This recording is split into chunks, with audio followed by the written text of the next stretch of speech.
The situation inside the royal circle is being described in dramatically different terms by palace observers, with one version suggesting Prince Edward has reportedly taken a bold and highly strategic step that some insiders believe is being kept far from public attention. According to these accounts, access around Camilla and parts of her inner circle has allegedly been restricted when it comes to key royal planning events tied to William's future coronation arrangements. At the heart of this tension, observers point to a brooch Camilla previously wore in public, which has now become a symbol people are dissecting from every angle. Edward, in these circulating reports, is said to have reacted quickly once certain signals were noticed, moving with a level of precision that surprised even longtime palace watchers. Step by step, he's believed to be repositioning influence structures within the royal framework, gradually shifting away from individuals who once held strong proximity to decision-making power.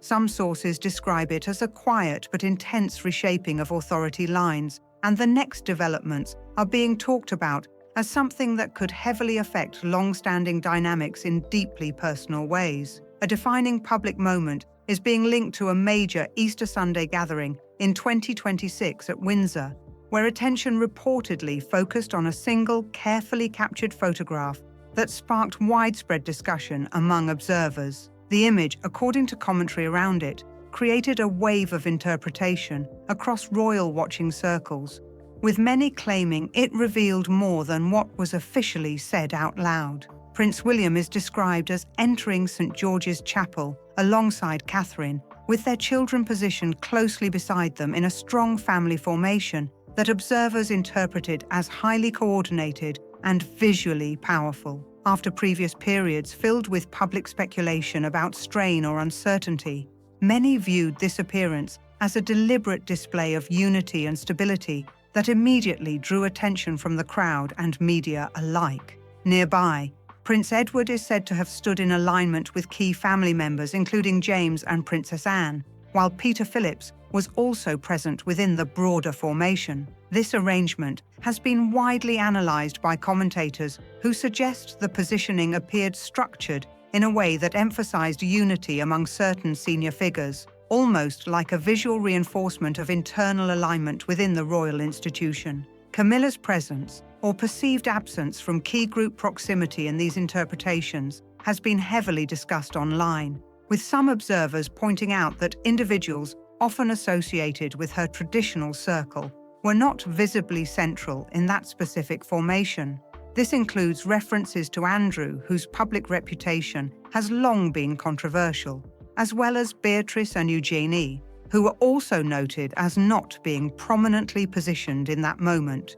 The composition of the group, as described by commentators, is being interpreted as highly intentional rather than random, with royal events of this scale typically planned down to precise placement details. Every standing position, according to these analyses, is decided in advance through structured coordination, meaning visual arrangements often carry symbolic meaning beyond what is officially acknowledged. Some interpretations go further, suggesting that the photograph itself functioned less like a casual image and more like a symbolic statement of internal alignment and shifting influence within the monarchy. In these readings, the visual grouping is being described as a reflection of evolving relationships and priorities among senior royals, with Camilla's role being debated heavily by commentators and royal watchers alike. Observers also point to long-term tensions and choices across decades, suggesting that today's dynamics are the result of extended historical developments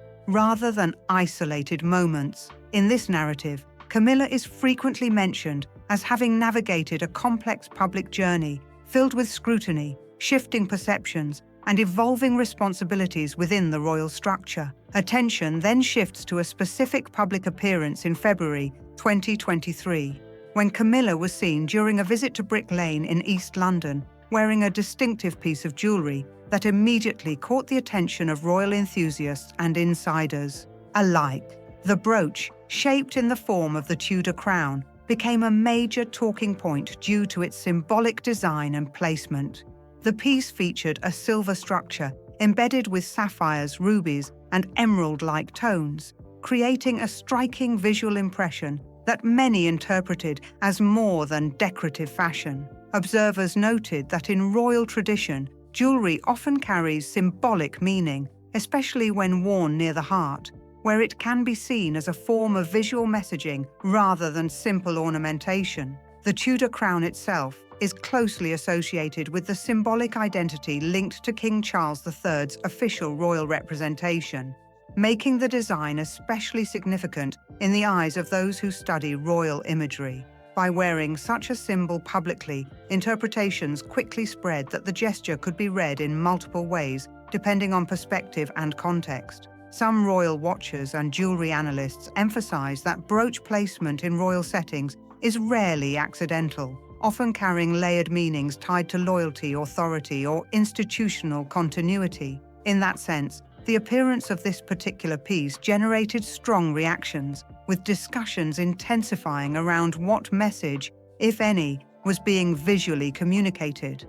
The most widely repeated interpretation suggests the brooch symbolized a strong personal alignment with royal authority, with some stating it visually reinforced proximity to the monarchy's core identity. Senior aides and observers reportedly did not anticipate the intensity of reaction it would generate, which only fueled further debate and speculation across royal commentary spaces. Ultimately, the discussions surrounding the brooch evolved into a broader conversation about symbolism, influence, and perception within royal life, with every detail being examined closely by those tracking internal dynamics and public messaging within the monarchy system. The moment that truly shook royal watchers came later, and many believe it changed the entire conversation around Camilla. When Charles was crowned in May 2023, Camilla entered the ceremony wearing jewels taken directly from Queen Elizabeth II's personal collection.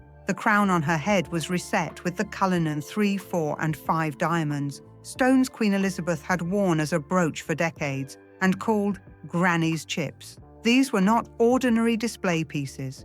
They were Elizabeth's own treasured belongings, items the public had seen on her for years, and the grief surrounding her death was still extremely fresh. Britain had not fully moved past the loss of the Queen. Royal observers described the sight as an emotional shock. The palace presented it as a tribute to history, but many people saw a much more complicated image. They saw a woman who had spent decades facing criticism, now wearing symbols connected to a queen who represented duty, tradition, and stability for generations. To some, the moment felt uncomfortable, and that feeling remained long after the ceremony ended, because the issue was not only the jewels themselves, it was the meaning behind them. Camilla was not simply wearing diamonds. She was wearing symbols connected to a woman the country was still mourning, a woman who had spent decades representing a completely different image of royal service. Many people never forgot Diana. Her place in royal history remained powerful, and the pain surrounding the collapse of Charles and Diana's marriage continued to influence public opinion. The old wounds never fully disappeared, and whenever Camilla appeared connected to symbols that felt tied to Diana's era or Elizabeth's legacy, those emotions returned again. Harry later added another layer to the discussion. In his memoir, he shared his personal view of Camilla and accused her of protecting her own image while using media relationships to shape public perception. Those claims came from someone who had witnessed family tensions closely, which made them even more controversial. By 2026, discussions around Camilla's approval ratings became another major topic. Some reports suggested her popularity had dropped, while critics continued to question her position. Meanwhile, Prince Edward, who spent years away from major public attention, developed a quieter and more stable image. For decades, Edward was often overlooked. He was not the loudest figure in the family, but his steady approach gained respect from many people. In a monarchy, where trust matters, being seen as reliable can become a powerful advantage. That shift quietly changed the balance. Influence is not only about titles or position, it is also about reputation and public confidence. Some observers believed Camilla could feel that the atmosphere was changing, even if she did not realize how serious it would become. And the person connected to that change was not an outsider. It was family. It was Prince Andrew. Andrew's position inside the royal structure was reduced step by step. At 66 years old, he was forced to leave Royal Lodge, the Windsor mansion where he had lived since 2004. That home represented more than comfort. It symbolized that he still had a place within the royal circle, despite the scandals surrounding him, including the Jeffrey Epstein controversy, allegations against him, and the fallout from his BBC interview. That protection was eventually removed. Andrew was moved to Wood Farm, a smaller and more isolated property on the Sandringham estate. Then, King Charles formally removed Andrew's remaining titles, making it clear that his former role would not return easily. But the impact reached Edward in a way many people ignored. Edward and Sophie had kept a private Easter tradition for years by spending time at Wood Farm. It was not a major public event. It was simply a family routine that mattered to them. Andrew's continued presence made that tradition impossible. The visit ended. For someone like Edward, who built his image around duty and consistency, that kind of disruption carried weight. What Edward did next revealed exactly how he handled difficult moments. Reports said Edward became the first senior royal to visit Andrew after his arrest in February over allegations involving misconduct in public office. The detail that caught attention was that Charles was nearby at Sandringham. Edward went instead. But the visit was not described as a comforting gesture. It was about forcing a decision and making Andrew understand that the situation could not continue. Edward reportedly pushed him to speed up his departure from Wood Farm and stop allowing the crisis to damage the wider family. That moment showed a different side of Edward. He entered a difficult family situation, delivered an uncomfortable message, and walked away without creating a public scene. That was the same man standing beside William during Easter, someone willing to make hard choices when necessary. When Charles's cancer diagnosis caused him to reduce public duties, Edward and Sophie stepped forward. They took on international tours and represented the King and the United Kingdom during important engagements. They carried out the work quietly, without constant attention. Then Charles released his April 2024 honours list, which recognised those who had supported the monarchy. Camilla was included, William was included, Catherine was included, but Edward and Sophie were not mentioned. The omission stood out immediately. Royal commentators noticed it, the media discussed it, and many people questioned why their efforts were not recognised. Yet Edward and Sophie responded with silence. They did not complain, criticise, or create a public issue. They simply continued their duties at the same pace as before. And that quiet response became the very thing people noticed most. What people inside the palace understand very clearly is that silence is never empty. It is strategic. And in this case, it becomes one of the most powerful signals in the entire structure of royal behavior. Edward and Sophie not reacting loudly or publicly was not seen as passivity, but as a controlled form of loyalty that carries weight in environments where every gesture is measured and remembered. And here is where the situation becomes even more layered, because while Edward and Sophie were being left out of recognition lists despite continued service, Camilla's closest network was still being treated with protection and insulation from consequences. From the outside, it looked uneven, and from the inside, it reinforced long-standing divides about influence, access, and who sits closest to the center of decision-making power. That imbalance created a perception shift that Edward did not ignore. Instead, it marked a turning point in how he positioned himself moving forward within the institution. His loyalty stopped being broadly distributed and became more focused, more selective, and more strategically aligned with the branch of the family he believed represented the future direction of the monarchy. Over time, palace watchers began describing the internal dynamic as increasingly segmented, with certain informal groups gaining influence, while others slowly lost proximity to decision-making spaces. Camilla's inner circle, often labeled by commentators with a harsh nickname, was frequently described as highly protective of her position and deeply involved in shaping narratives that reached the public. Within that environment, Sophie's experience became part of the wider tension. She was often described as being outside that inner orbit, never fully integrated into Camilla's closer network. According to long-running commentary, negative briefings and unfavorable stories were sometimes attributed by observers to competing internal factions, creating a climate of suspicion and distance that lingered for years. Edward, witnessing this over time, did not respond publicly, but the accumulation of those experiences shaped how he viewed loyalty, fairness, and internal respect. Each incident added another layer to his perception of how the institution operated behind closed doors, especially in moments when recognition and acknowledgement were distributed unevenly. So when honors lists were released and certain names were included while others were left out, observers interpreted it not just as an administrative decision, but as part of a larger pattern of recognition and omission that reflected deeper internal alignment. Edward and Sophie's absence from that acknowledgement became a talking point, not because of ceremony alone, but because of what it symbolized, in contrast to others who were clearly highlighted. Instead of reacting, Edward chose restraint again, but this time it carried a different weight. It was no longer just silence, it was positioning. And positioning in royal structures is often louder than words because it signals future alignment without the need for explanation. As conversations around succession and future leadership continued, attention increasingly turned toward what a future reign under William might look like. In that imagined structure, roles are not assumed automatically.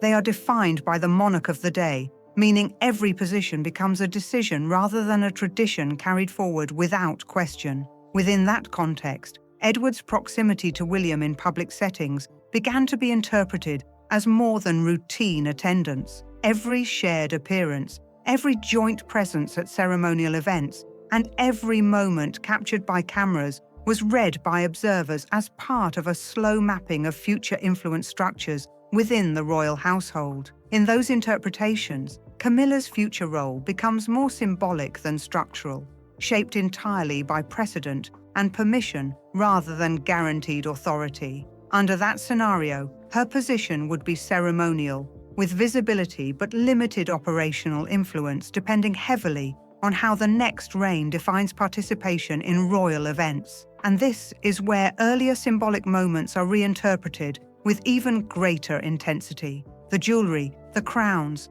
the historical pieces worn during major ceremonies all become part of a larger narrative about authority, symbolism, and how power is visually communicated within monarchy traditions. That Tudor crown brooch, once worn publicly in a high-profile appearance, is repeatedly referenced in commentary as an example of how symbolism and perception can be interpreted in multiple ways depending on timing and context. Likewise, the Cullinan diamonds used during the coronation continue to be discussed not only for their beauty, but for their deep historical associations and emotional significance tied to Queen Elizabeth's legacy. Observers often emphasize that none of these items belong permanently to any one person, but are instead part of a broader institutional collection that is reassigned and reinterpreted across reigns. That means every transition of power also becomes a transition of symbolism, where meaning shifts depending on who is reigning and who is making the decisions. As William's eventual role as monarch becomes the focal point of speculation, commentators suggest that the structure of future events, ceremonies, and appearances will be shaped by his personal choices and the inner circle that surrounds him at that time. In that imagined structure, access is not inherited automatically, it is defined by trust, alignment, and proximity to future authority. Edward's consistent presence within William's orbit is therefore interpreted by observers as a long-term alignment strategy rather than simple family participation. It reflects a pattern of positioning that suggests where influence may sit in the next era of the monarchy, especially as older structures gradually shift. Sophie's absence from certain high-profile settings is similarly analyzed, not as randomness, but as selective participation in environments where internal dynamics may be more sensitive or heavily aligned with other factions within the royal household. Each appearance and each absence becomes part of a larger pattern of interpretation among royal watchers. Together, Edward and Sophie's behavior is often framed as quietly deliberate rather than reactive, forming a consistent approach that prioritizes stability, caution, and long-term alignment over immediate visibility or public commentary. In that sense, their actions are read less as isolated choices and more as part of a coordinated understanding of where they believe the monarchy is heading. And as this unfolding dynamic continues to develop in public conversation, observers remain focused on how these internal alignments will eventually play out when the next transition of power arrives and everything inside the palace is reshaped once again. Comment and subscribe.